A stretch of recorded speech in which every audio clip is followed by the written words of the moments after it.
Welcome to the third, third edition of aaimba Conversations. Today we're here with Thomias Radin, or Radin. Radin.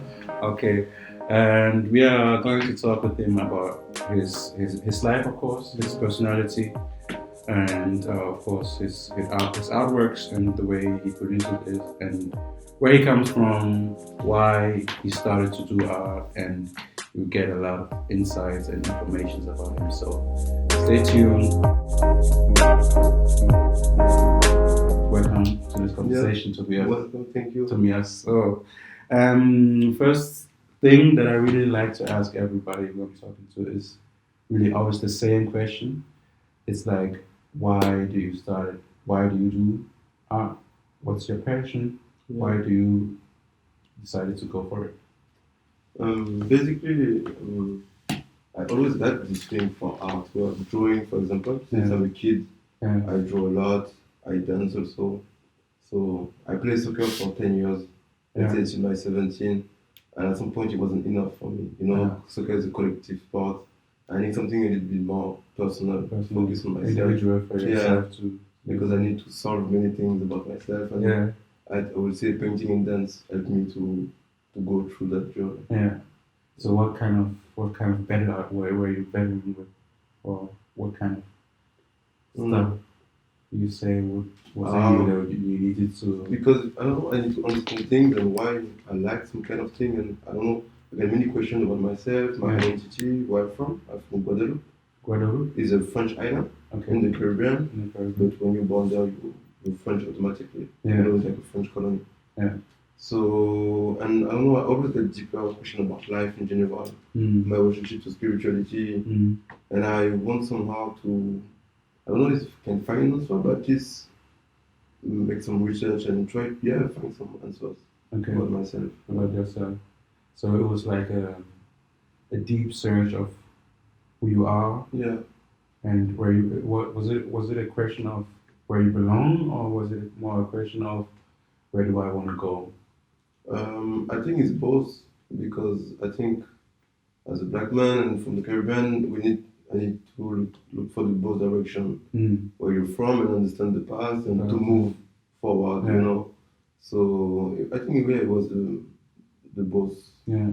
So tell us something about your uprising. I mean, where was the island again? I'm sorry for that. Guadeloupe. Guadeloupe. Yeah. So you was born there? Yeah, I was born there. You went to school there, so but I left life over there quite early. My mom came with me at the age of 4 in France. So very soon, Yeah, very, very early. So I did only kindergarten there, mostly. But after every summer, I went back to see my dad because he's still living there. Yeah, Parents separated and things. So what was it? What was the decision for your mom and you to decide to go? But it was a deal, see the father also, between the parents, and it allowed me to have true vision. I always was between the life in Guadeloupe and the life in France. Even if I, let's say, belong more to the French culture, really, and on the French territory. But I always had this double vision. Okay. So it helped me also to win questions and. So where were you living in France? I grew up first in Paris. For 10 years, and after we moved to Rennes, where I did my high school, my university, where I studied art. It was the city of Rennes. It's in the west of France. Yeah, I know. Beautiful. So, France. You moved from France to Berlin, I think. Yeah.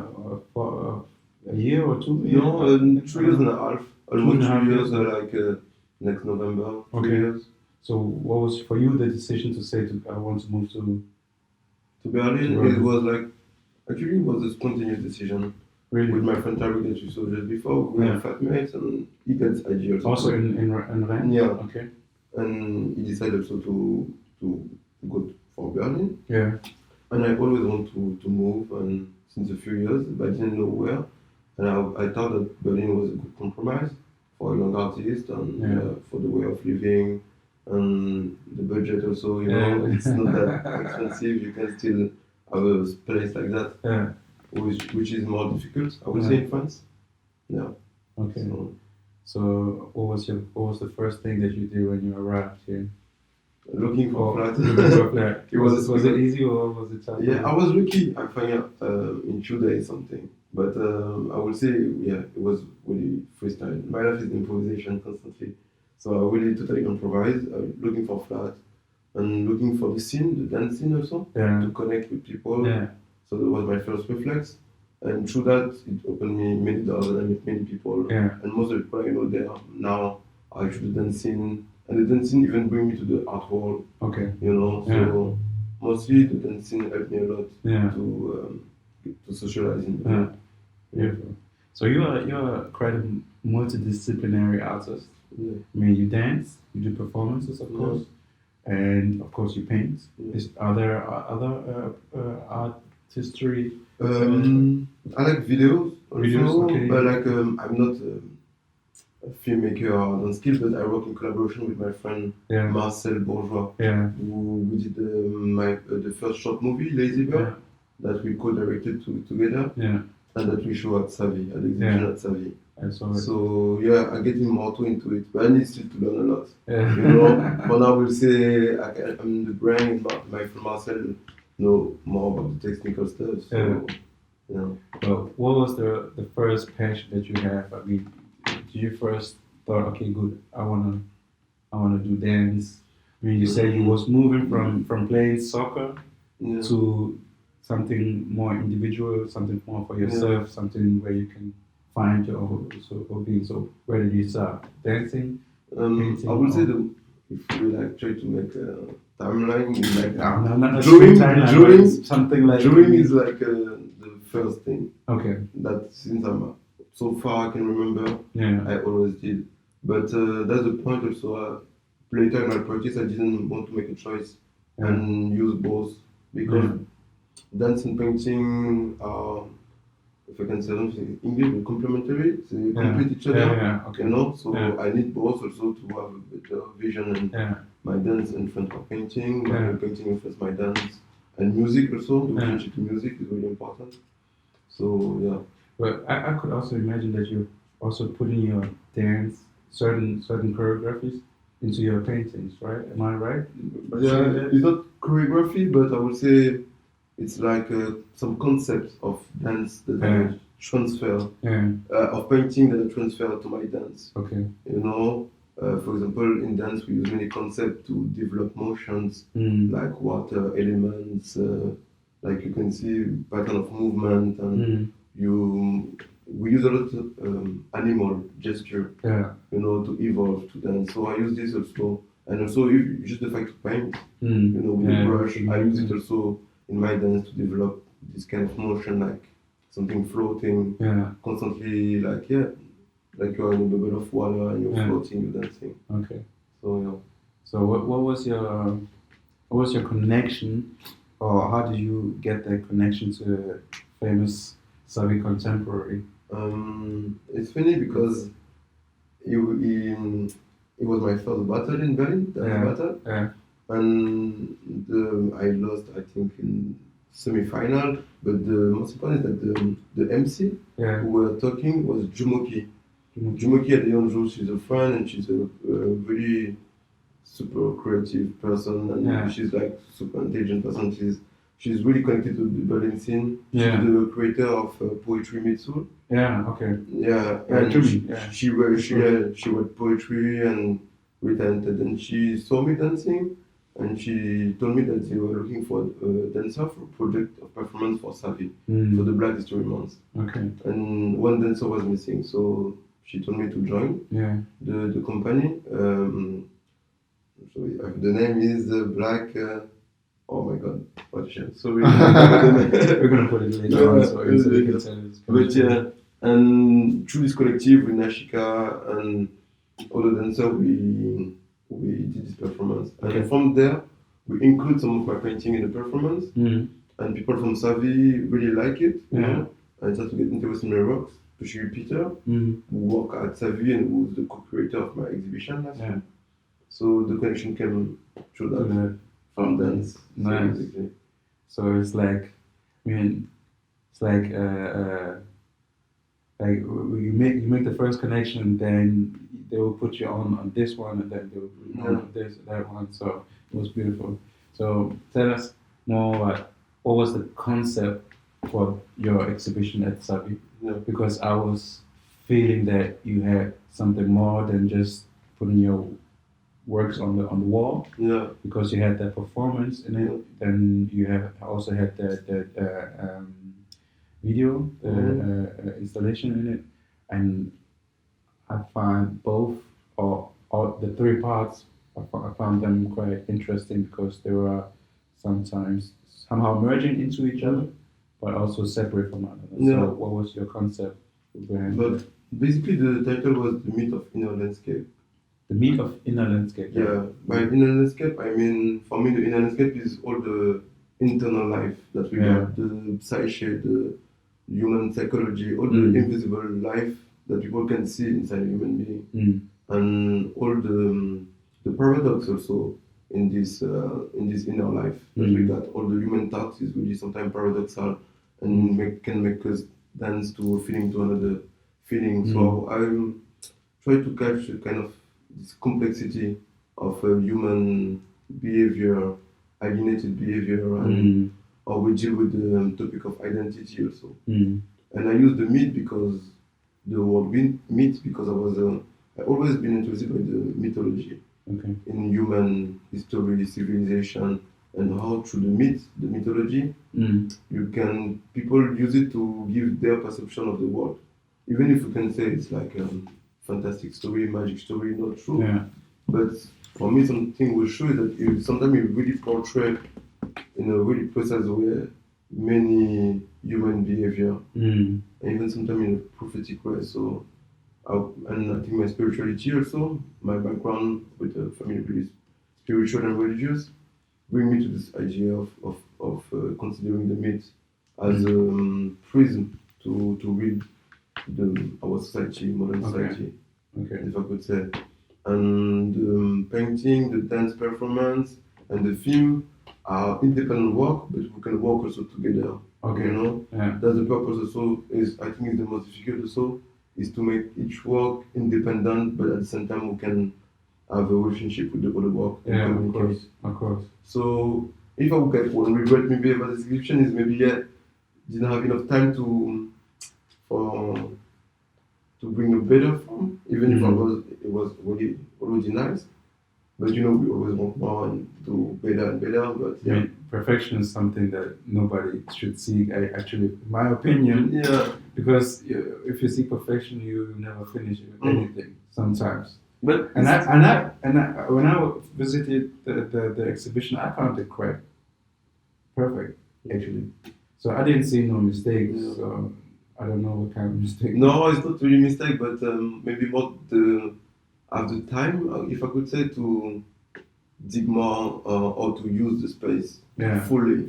Okay. That's what I mean. So you would have done more or presented more in a different way. Have a bit more time. Always have a bit more time, but we're always asking for more time. Sometimes things just need to be done. But I think the exhibition was quite good. So thank you. It was very interesting and it catched me in a certain way. So I thought it was like beautiful. So you were using mask within your performance, and these were these here. These two, right? I guess. Yeah.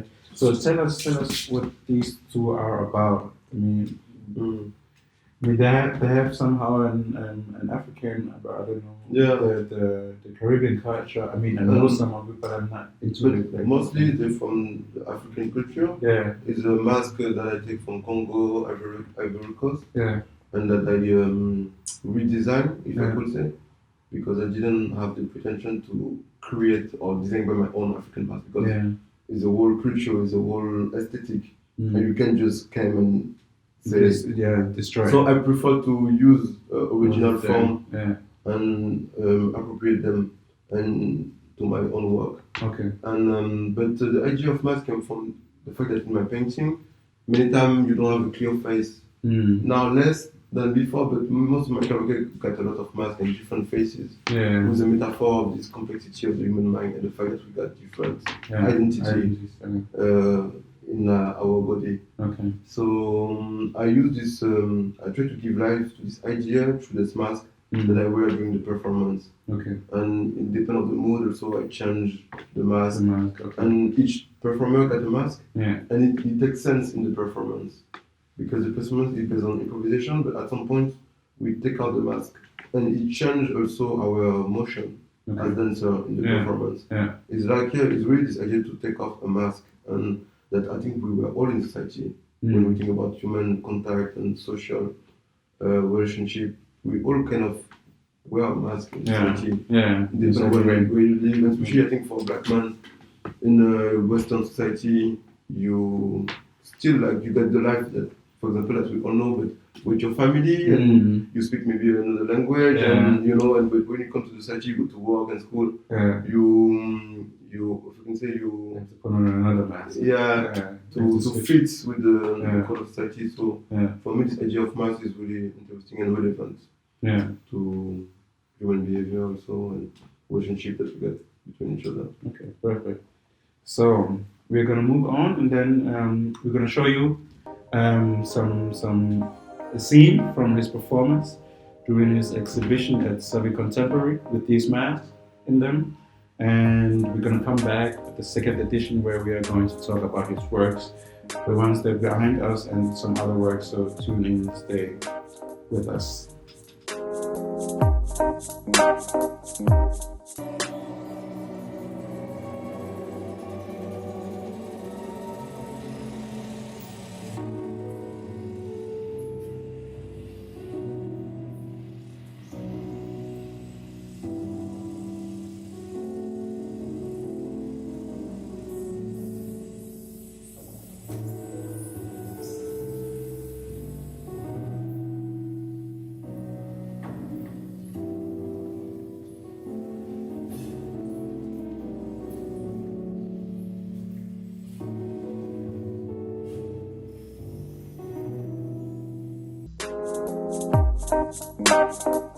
Welcome back to the second edition. We are still here with Thomias Radin.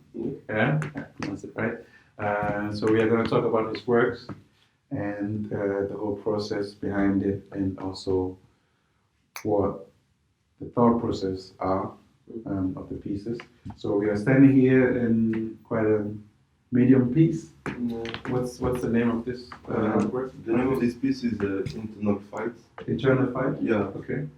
With I told before the idea of inner life, inner landscape. Yeah. And it's also the idea, if I could say, it's kind of a photo portrait of me at some point, or what I feel about myself. You know? So we can see this character kind of running.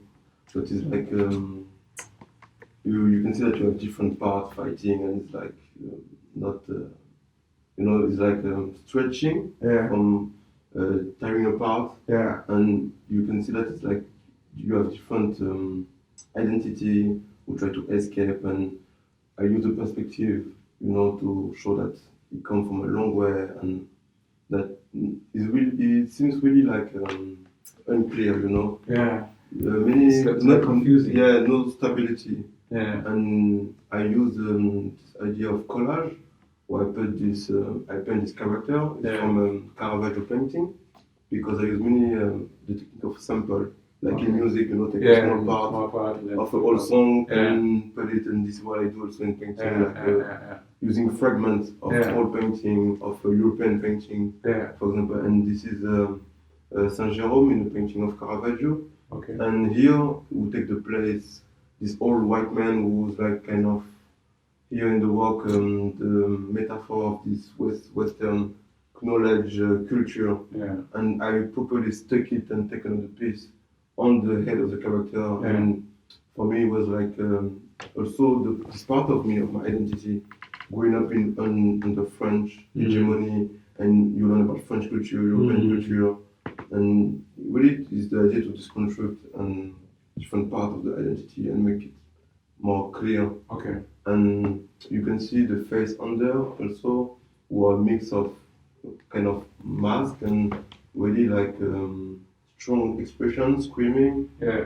And yeah, this character is not in peace, with himself. Yeah. He went away from something.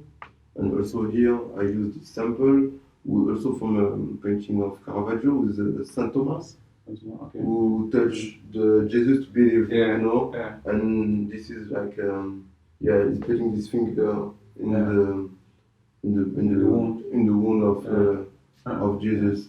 And here also is about this idea to really put the finger on a really sensitive topic. Yeah. That Okay. I feel at some point also really not difficult to talk in the Afro community. Yeah. We have some sensitive topics about our identity.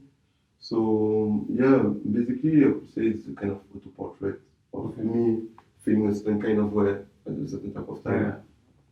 Yeah. So for me personally, I mean, let's first talk about your studies in France. You studied art, right? Yeah. Professional art. So tell us more what it was like for you to study art, and what was your thought process? I mean, what led you to do this kind of concept, or to have this kind of collages, this kind of putting, or I mean, the better is within you, so you would have done it anyway, I guess. Yeah, but some sort of. it's research also. Yeah. But I would say, I mean, I went to university, and in university mostly we learn about art history, theory. Yeah. We got some practice class, but we never learned technique. Okay. It was always like atelier, and every student is really free to do what they want to do. Me, I was doing painting, Derek, and other students were doing sculpture, installation.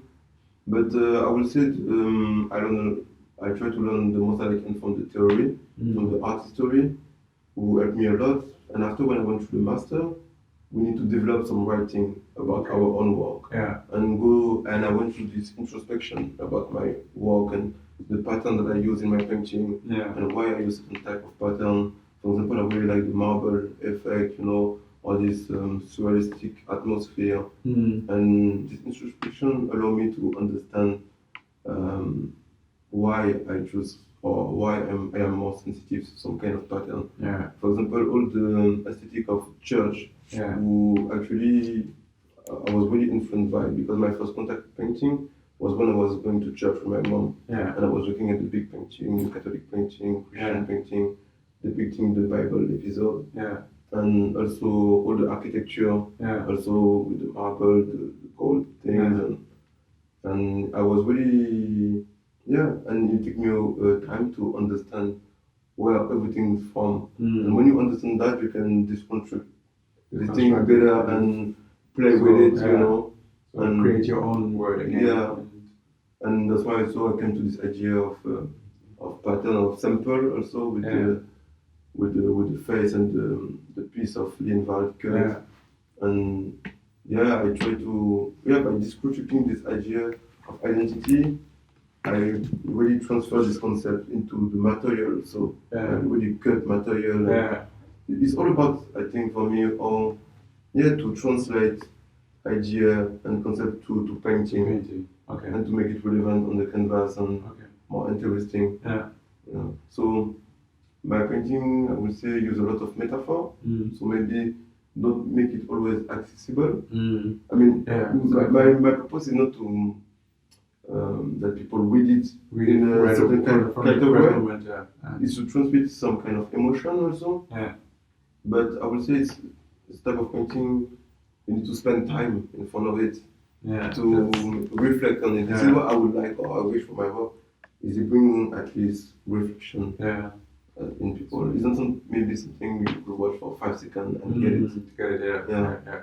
That's exactly what I actually want to say. That's exactly what came to my mind when I first saw your pieces, because every time I stand in front of a piece, I'm somehow doomed to try to catch it. Not really understand it, because you cannot really understand everything that you see, but I'm trying to catch it for myself and sort it into my own universe, into my own space, and say, okay, good, this is this direction, this is that direction, and there's something that's going on in my mind.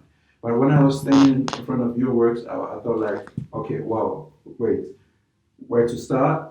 I don't know. I don't know where do I start trying to catch this. You know, where do I start? And even though I said to myself, okay, well, I'm going to start here and try to figure out, okay, what he's trying to tell me, or what kind of emotions he's in, or something like that. And then I started trying to like move through the picture, and then I got stopped right here. It's because there's a totally different scene, and then you said, okay, I'm lost again. So where do I start again? Do I start somewhere else? And I can feel like there are so many universes in this one piece. Like you're starting here with this dark area. Then I don't know if this not so dark area is going to be darker, or are you finished with this work, or is it going to be something more to it? But sometimes I put the work to sleep. Yeah, I say like because I make them work for myself, you know, because sometimes I would say I'm the most my worst enemies, because sometimes I think for all painters it's all about this fight to know when a work is finished. It depends. Not every painter paints the same. Some people really know what they're going to do. But me, my painting is really painting on like that's improvisation. I got the main idea, but you know, I don't know. Even me, I don't know what's gonna be the final result. I try to surprise myself, but it's really difficult all the time. And it asks a lot of freedom and your way of thinking. So sometimes I protect the work from me, and I just put them away. And sometimes I think they are finished, but they are not actually. And I don't know, 6 months after you look at it and you know, okay, something is missing. Like you knew it's in the beginning, but you didn't have the proper answer. And working on other works also helped me a lot to finish other work. That's why I say all my work, they are not the same, but they are related. Because each painting for me is an opportunity to experiment into the shape, line, colors, and sometimes I find the answer to one painting in another one. So this is how it works. And now I was working on the small portrait recently, and this pattern of water that I try to mix with the marble, work kind of close and play with that. And we start to work on this painting and try to finish it. So now it's going to be 1 year now. So, I hope so. Sometimes it takes time, right? You have to, sometimes you don't have the idea to really go for it, or to finish it, or to really start. Definitely. Be patient. You need a lot of patience. So would you say that you need that? You need to go out sometimes and do some other creative stuff like dancing, or you need to move out and then come back again. Definitely. Like sometimes I go to dance, I go to train, and an idea pop out from my dance session. And it's not like direct. I would say it's more unconscious, but when you're aware about it, you understand how it's related to each other. And I go to dance and I come back and I say, okay, like more ideas, and you give me the solution to solve a problem, like that. Nice. So let's go on and talk about some other stuff, because we were later on we were talking about we were talking about the mask, and I can see in some of your portraits there's over there. All the people in the image are wearing some kind of mask, or their faces are turned apart. So I wanted to talk with you about these ones, or all three. So here we go. You're standing in front of, I don't know if there are portraits or... we can say they are kind of portrait, but not of person. It's about the proper identity of someone. It's not a specific portrait about someone, but it's about maybe a situation. I don't say it's always about metaphor. I never portrait really someone particularly. I use people as a pretext to analyze some situation. So in these works, I can, for me, I can find something to grab. Like I can see that this is a football player, right? Because I could see it with the Nike sign, and also the shirt was like he looks like he's screaming or shouting or celebrating any kind of But what interests me the most is like, first of all, is this work finished? And the second one is, why didn't you finish? Or is it finished? When it's not finished, why is the face so taken away? Yeah, but first of all, it's a finished work. It's a finished work. It's a finished work, and about the face, it's about my research with the blank canvas, the blank linen. Yeah. Oh, I can play with each space because all the space you see here are non-paint. So it's really like it comes from the idea that I got from dance also, and how in your dance the silence can have the same place as movement. Yeah. And the same like this blank space are like silence and all. I can use them, instrumentalize them in the painting, in the figuration, and keep this game between abstraction and figuration in the painting. But the white mask properly is also come from the idea of Frantz Fanon. You know this book, Black Skin and White Mask. And he was a psychologist, Frantz Fanon, and through this book he analyzed also all the alienation that the black man should try to get rid of to find himself, you know, and all the different alienated behavior. And so this book really blew my mind also, because me as a specialist Caribbean guy, because he's from Martinique, island really close to Guadeloupe, and it was like a French department also, and he really put the finger on really the complexity of the situation.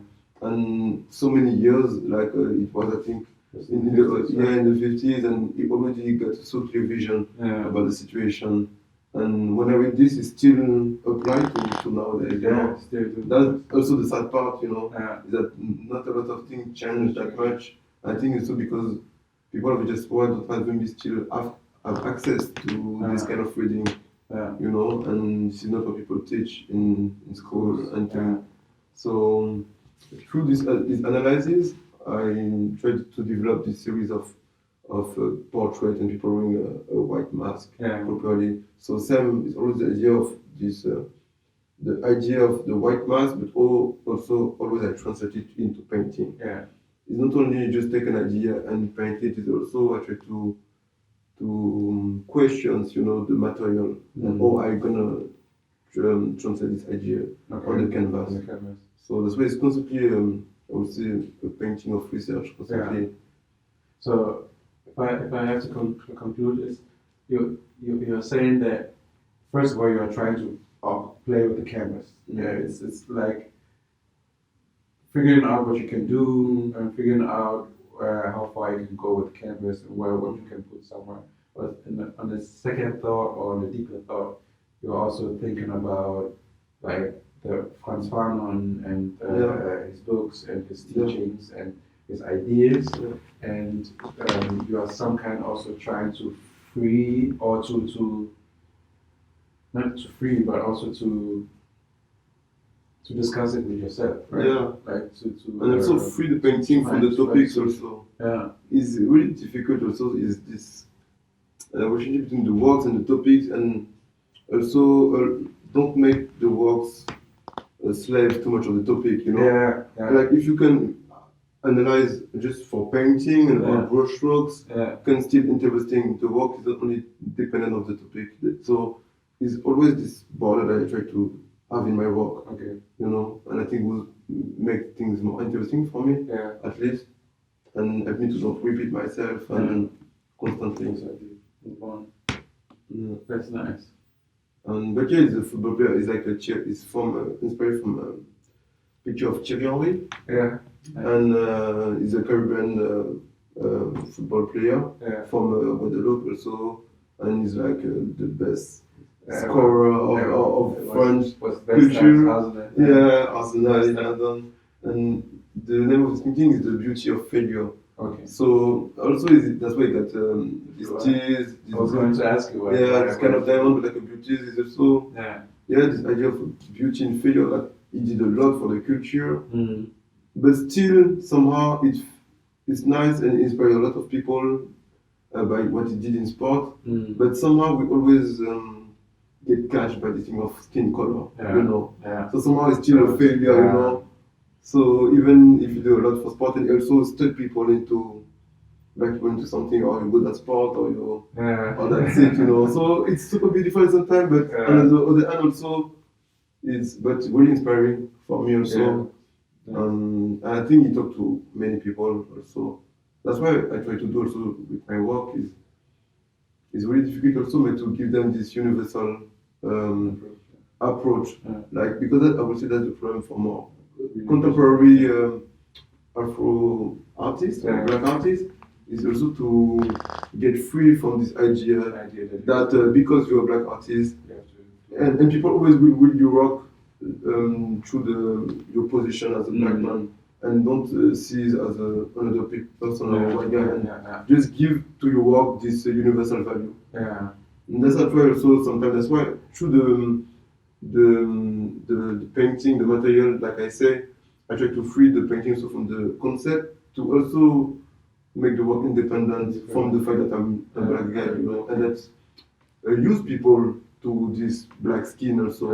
I don't, because now when you go to museums as a kid, I see white characters, but it don't. I can still apply it to my life, and I would like that people are now able to do it without only thinking about the color of the person who did it. So I would say that's the thing would trigger me the most also. Okay, I could talk with you about it for ages, I guess. So because there are so many things in it, but I think we have to make a cut. To finish it over here. So thank you very much for having us. Thanks to you. Thank you very much. This is Thomias Radin, right? Yeah. Yes, and thank you very much for watching this episode, and hopefully gonna see you on the next episode. And for you, I wish you all the best. Thank you to you too. The work's going to hit everybody, and everybody's going to be inspired by what you do. Okay, thank you. Thank you very much. Thank you for watching. Please see you next time. Bye.